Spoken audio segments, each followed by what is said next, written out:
தமிழ்நாட்டில் நேற்று ஒரே நாளில் 12 பாலியல் வன்கொடுமை சம்பவங்கள் அரங்கேறியுள்ளதாக செய்திகள் வருவதாக இபிஎஸ் தெரிவித்துள்ளார். ஸ்டாலின் மாடல் ஆட்சியின் பங்காளர்கள் அனைவரும் வெட்கி தலைகுனிய வேண்டிய தருணம் என இபிஎஸ் தெரிவித்திருக்கிறார். கூடுதல் தகவல்களை தருகிறார் எமது செய்தியாளர் ராஜகுமரன். வணக்கம். இது தொடர்பான விவரங்கள் என்ன?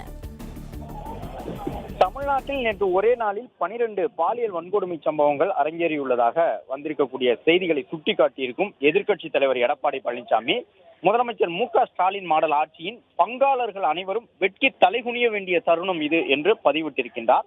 சங்க காலம் முதலே பெண் இனத்தை போற்றி பாதுகாத்து வந்த தமிழக வரலாற்றில் இதுபோன்ற கருப்பு நாட்கள் தொடர்கதையாவது மிகவும் வருத்தத்திற்கும் கண்டனத்திற்கும் உரியதாகும் என்று குறிப்பிட்டிருக்கக்கூடிய எதிர்க்கட்சி தலைவர், பயங்கரவாதிகள் ஆட்சி நடக்கும் நாடுகளில் கூட இத்தகைய கொடூரம் நடந்ததில்லை என எண்ணும் அளவிற்கு இந்த ஸ்டாலின் மாடல் ஆட்சி நடந்து வருகின்றது என்று குற்றம் சாட்டியிருக்கின்றார். இந்த திமுக அரசு பெண்களுக்கு எதிரான பாலியல் குற்ற சம்பவங்களை உரிய முறையில் தடுக்காமல் பாலியல் குற்றவாளிகள் மீது கடும் நடவடிக்கை எடுக்க தவறியதால் இத்தகைய கொடூரங்கள் பெண்களுக்கு எதிராக தினம்தோறும் நிகழ்கின்றன என்று குறிப்பிட்டிருக்கக்கூடிய அவர், இந்த ஆட்சியில் தமிழ்நாடு இப்படி சிக்கி சீரழிந்து வருவது குறித்து எந்த கவலையும் இல்லாத முதலமைச்சர் பெண்களுக்கு பாதுகாப்பு என வாய் சவடால் மட்டும் பேசினால் போதுமா என்று கேள்வி எழுப்பியிருக்கின்றார்.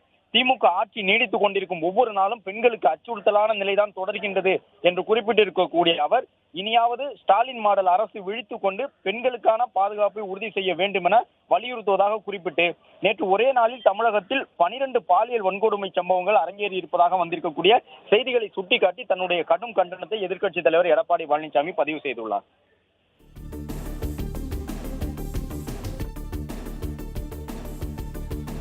தகவல்களுக்கு நன்றி ராஜகுமரன்.